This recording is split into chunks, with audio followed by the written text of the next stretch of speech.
తెలంగాణ రాష్ట్రంలో పోలీస్ వ్యవస్థ,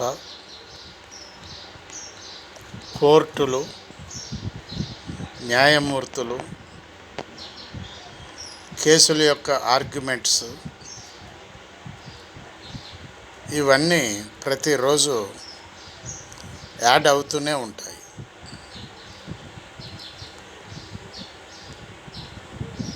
న్యాయమూర్తులు చెప్పేటటువంటి న్యాయం ఒకవైపు రిలీజ్ అవుతుంటే ఇంకా కేసులు పుట్టుకొని వస్తూనే ఉన్నాయి.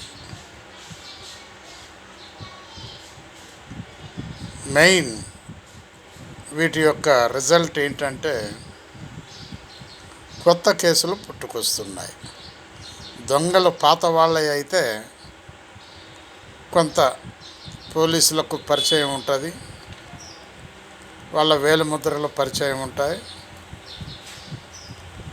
కొత్త వాళ్లకు పరిచయాలు తక్కువ కాబట్టి మరి వాళ్ళను పట్టుకోవటం చాలా కష్టంగా ఉంటుంది. ఈ విధంగా డే బై డే ఇంక్రీజ్ అవుతున్నటువంటి కొత్త కేసులు, ఈ కొత్తగా రావటానికి మెయిన్ కారణం ఏంటంటే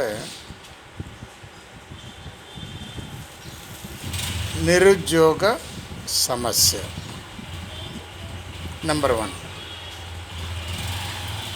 నెంబర్ 2, తక్కువ టైంలో ఎక్కువ సంపాదించటం. ఇలాంటివన్నీ పోగవుతూ ఉంటాయి. కొత్త వాళ్ళు ఇలాంటివి వెతుకుతూ ఉంటారు. జీవనోపాధికి, లైఫ్ ఎంజాయ్మెంట్కి ఇవి ఉపయోగపడతాయి. మరి ఇలాంటి వాటిని ఛేదించాలంటే పోలీసులకు కత్తి మీద సామే. మరి వీటన్నిటిని దృష్టిలో పెట్టుకొని సరైనటువంటి వ్యవస్థను దారిలోకి తీసుకురావాలంటే మేధావులు ఆలోచించాలి. అర్థం చేసుకోండి ప్లీజ్. బాలసాని వీరప్రసాద్, హైదరాబాద్.